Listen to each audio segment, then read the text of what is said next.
June Crespo, il est une artiste née à Pamplonne, à Navarre, en 1982. Et alors, elle vient de faire 40. Mais habite à Bilbao depuis longtemps. Elle a fait ses études là-bas, à l'université Beaux-Arts à Bilbao. Et voilà, elle travaille là-bas, elle a un studio. Et depuis une dizaine d'années comme ça, en fait, elle a une démarche plutôt dans la sculpture, mais aussi dans la performance et un peu la vidéo. Et en fait, son travail a été montré dans plusieurs endroits. On dirait que c'est actuellement l'artiste basque plus international qui fait partie de la Biennale de Venise cette année. Mais par exemple, elle est présente à Paris actuellement au Jeu de Paume, dans une expo collective. Elle a travaillé à Portugal, en Italie, en Mexique, un peu partout. Et voilà, on est content de l'accueillir.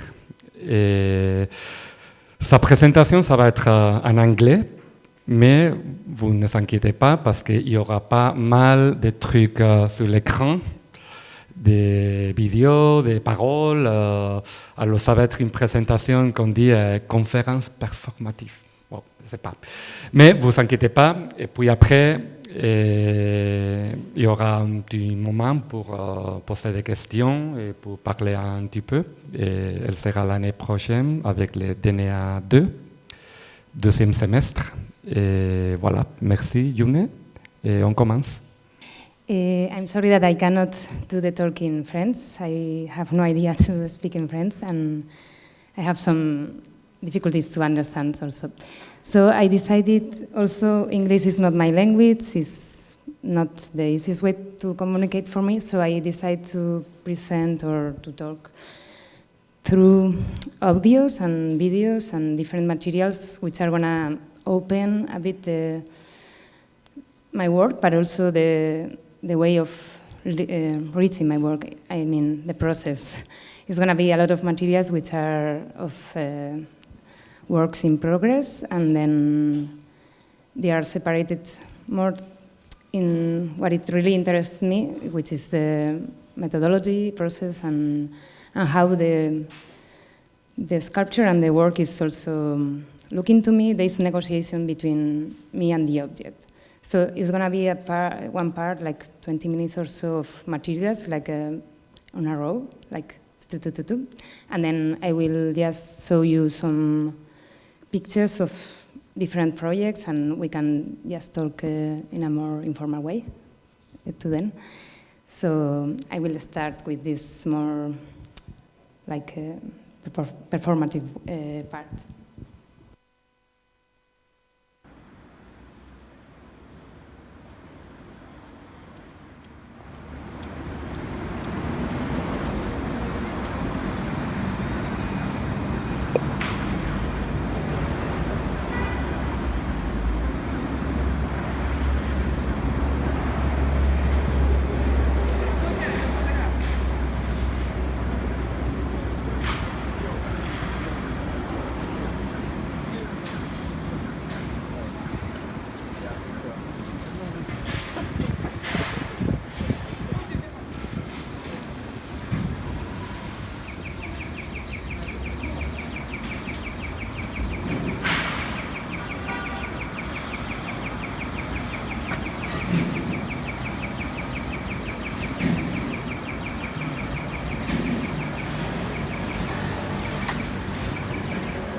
In its old sense, the verb bricoler applied to ball games and billiards, to hunting, shooting and riding.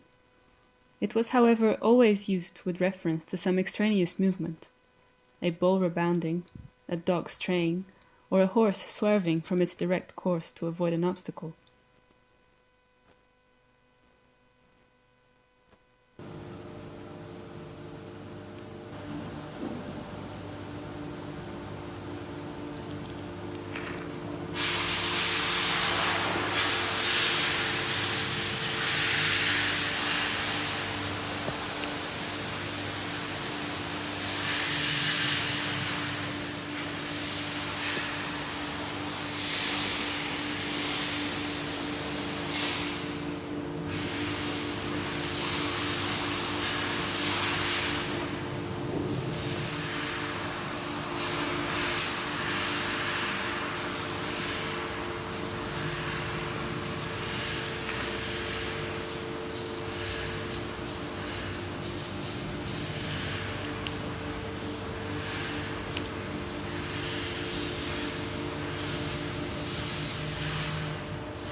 The set of the bricoleur's means cannot be defined in terms of a project. It is to be defined only by its potential use, or, putting this another way, and in the language of the bricoleur himself, because the elements are collected or retained on the principle that they may always come in handy. His universe of instruments is closed, and the rules of his game are always to make do with whatever is at hand. Excited by his project, his first practical step is retrospective. He has to turn back to an already existent set of tools and materials, to consider or reconsider what it contains, and finally, and above all, to engage in a sort of dialogue with it. He interrogates all the heterogeneous objects of which his treasury is composed, to discover what each of them could signify.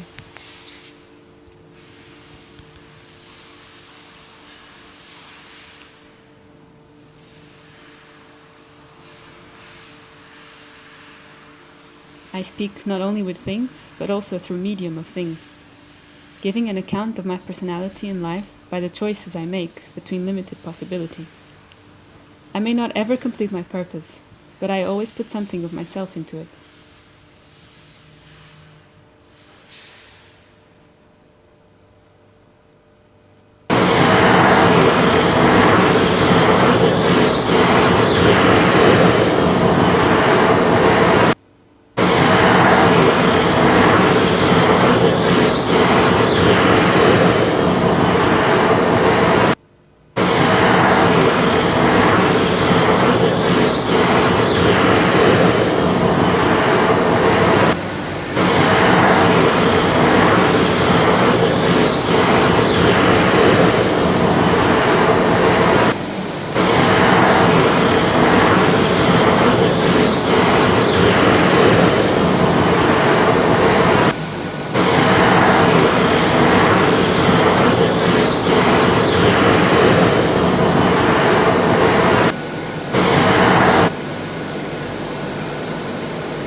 Taking on the work directly through action or immersion, without any distance.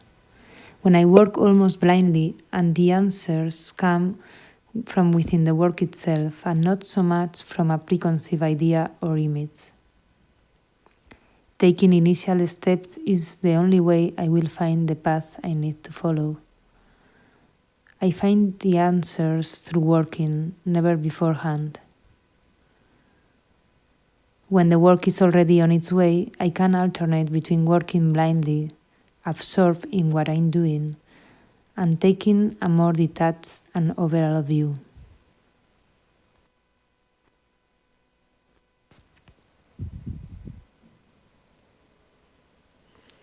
Is there any certainty that enables you to keep advancing? Is there some event or sign that tells you that you are on the right road? The joy of seeing something and the pleasure of doing it are signs for me. Also, when I discover that what appears contains something that speaks to me, even though I can't say what it is, what it says. I usually have an intuition about what direction to follow, and of course, the past experience of other pieces. But more than anything else, I begin with an impulse, a desire to do something or put things together. Certainty comes and goes. There are many detours and accidents, things that are not technically possible, things I do with one idea but end up as something else. I try to be flexible and adapt to work with what is actually there and not what I had imagined. I often end up making work from filed remains of others. The important things for me happen when I keep active. Very often, what is really important happens precisely at the moment when I give up on something, when I lose respect for it, when I start gathering and ordering the leftovers. I'm going out from the studio door and look back from the corner of my eye. I spend time looking from low down, at the level of the objects. What matters happens when something appears unexpectedly and I am able to see it.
You want to paint, and you paint in a certain way, according to certain canons, following certain requirements and under certain conditions. But what happens in the actual process, whether as a result of your own decision or because of various impossibilities, contingencies, or random events, gives you the chance to do it in a different way. A way that, in addition, is more economical and requires less effort. From that moment on, there is no doubt, a motif has appeared in which the engagement finds the support and security it needs.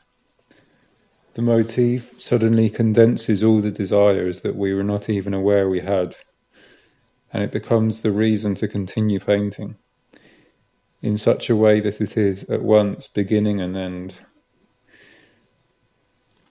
Through it, one can reaffirm oneself in the discovery and reconfigure oneself accordingly. You could say that the motif affords us the possibility of realizing something that the painter Luis Gordillo said, in the vein of Groucho Marx. I don't agree with what I think. The motif, therefore, is not what I wish to paint, but actually what I paint. And perhaps, as I said, randomly or against my own will, sometimes depending on unpredictable circumstances, like a word, an odd point of view, a mood, I'm able to catch sight of it through the cracks of the countless curtains and veils with which theoretical reflection shrouds the vision.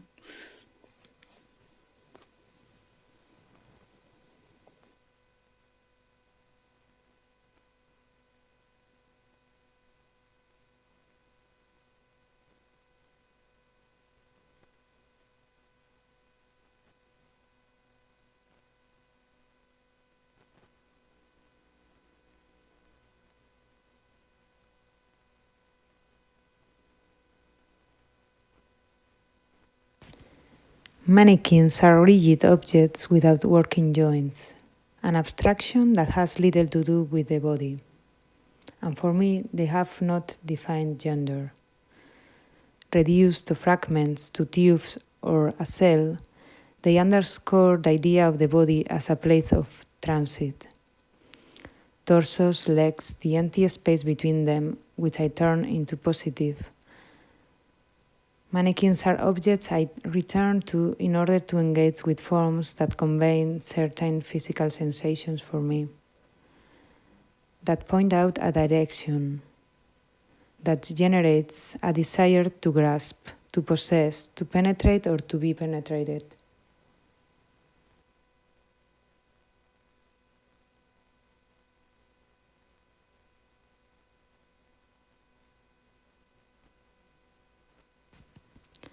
I also liked walking around the pieces and discovering the implicit capacity of freestanding sculpture. When circling the pieces, I activate different ways of engaging with the object. The reading became more complex, and each point of view produced an estrangement with respect to the previous one. The way I see it, the different phases of the sculpture revealed the complexity of what is unfolded in an image. I want an object to be able to contain very different associations and to point in various directions at the same time. I seek to interrupt the way in which I perceive known forms and engage myself with them through their physical and material presence, or to discover how they look back at me, how they question me personally.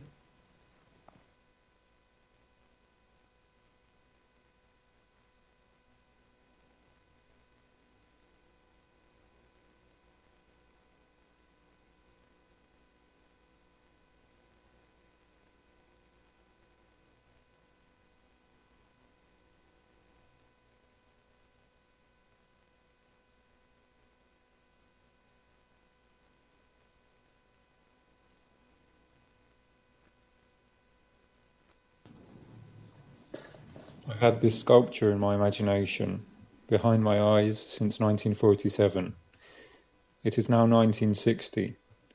At the time I made arms and hands alone. It was not possible then to make a large figure with different well-determined parts, and yet I had the desire to define an arm, a leg, a belly.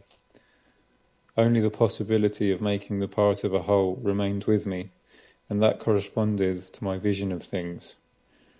I did not want to simultaneously see the eyes, the hands, the feet of a person who is held 2 or 3 meters from me.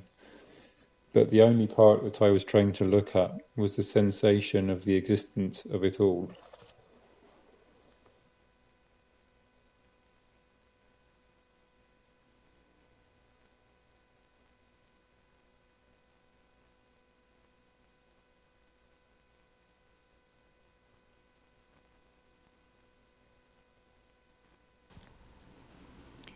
I continued working with the same modular torso in a series of cast metal sculptures I called helmets. In a free association, it refers to Henry Moore's series Helmet Heads, which I discovered while I was working in my first ceramic pieces. In this new process, I added to the works some industrial metal profiles, like aluminum windows. Adding those profiles, I tested the lost wax casting process, producing unexpected accidents. In this way, factors like chance, lack of control, and the behavior of the material took on greater weight. Once cast, I decided to keep part of the leftovers from the specific casting process, such as the ceramic coating and the burrs. These structural functional elements cut across anatomical components, and when materially merged together, they form an organic and mechanical, manual and industrial hybrid.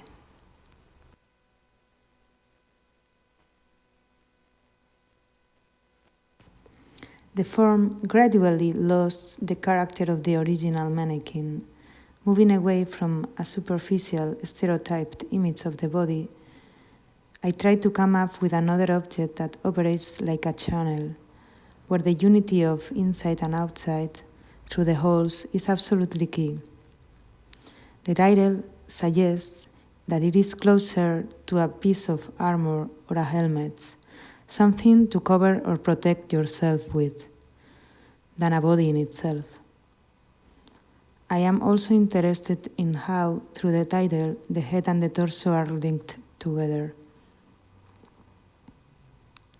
Referring to other sculptures that share some features with helmets, Catalina Lozano said that its cavities almost secrete the remnants of its fabrication. The word orifice comes from the Latin orificium, which is at once formed by os, mouth, and facere, to make. It is an active cavity. In this regard, for me, the sensuality these pieces contain is not so much in the narrative scene of the two overlapping bodies, but in the erogenous component inherent in the orifices and the tactile aspects of the surfaces.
This usually happens when stripping the pieces and going more towards the structure or skeleton.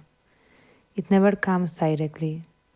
I have to allow myself to draw upon my narrative, poetical and sentimental side, to take the path to arrive where I want to go. Use all the layers to get to the bone. I sometimes recognize an association between some pieces and certain part of myself, whether physical or psychological, as if they refer to that area or register. But this doesn't necessarily happen in the pieces where I use fragments of bodies figuratively. I translate a number of sensations and affects in elements that have nothing to do directly with the body. There are arrangement and articulation of materials that speak to the body without mentioning it literally. Perhaps the body is implicitly more involved in materialness, in the form of falling or rising, in the weight, or in the flexibility of abstract elements or functional objects which I reproduce and modify.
The result is an accumulation of conscious and unconscious decisions, but also of the uncertainties, miscalculations, and deviations from the driving idea.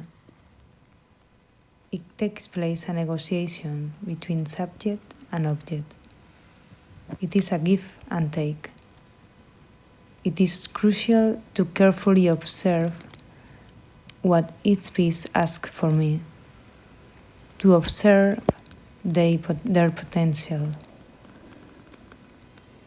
The decisions are not so much related with discursiveness or wanting to give a meaning,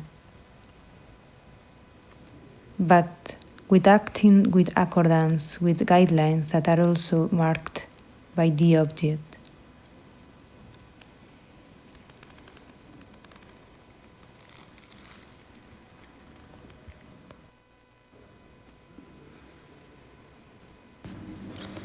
Some make others, some are shaped by others. There is a mutual need, and I conceive them as a group. It is not a case of working in series, but of repeated attempts to fulfill a longing, a desire that can only be cycled. This desire is what is constructed or sustained among the objects produced. It has to do with the way in which I work. Various pieces at once that take shapes at the same time. What I discover in one helps me to solve another.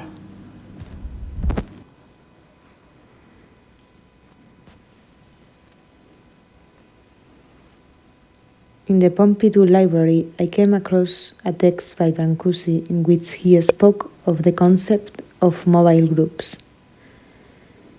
Each work that leaves the studio modifies the living space of the work that remain, just as each new piece redefines the space. Strangely, Brancusi would replace pieces he sold with plaster copies. the copy took place of the piece that have left the group. He substituted them to maintain the value of the studio as a work in itself. In his photos and films, I can see how he looks, how he scans his sculptures from the top to the bottom, and how he's obsessed with the sunlight. I see the sun on the sculptures as a high point.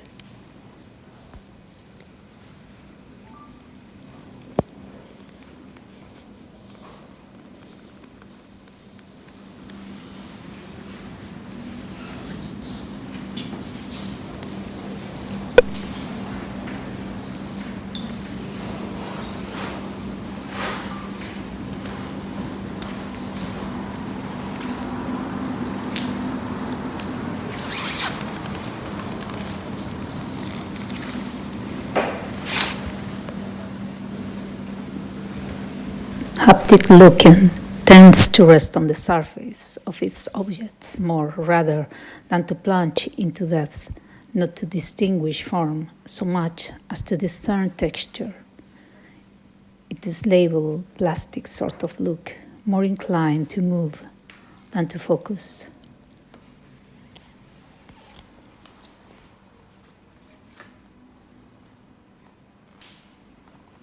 It is labeled plastic sort of look, more inclined to move than to focus. By engaging with an object in haptic way, I come to surface of myself, losing myself in the intensified relation with another that cannot be known.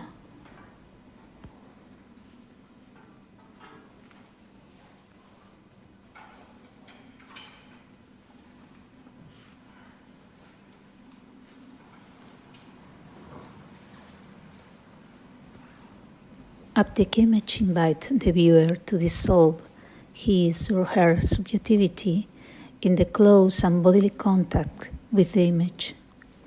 The oscillation between the two creates erotic relationship, a shifting between distance and closeness, involving giving up visual control, too close to see properly.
Merci beaucoup, June.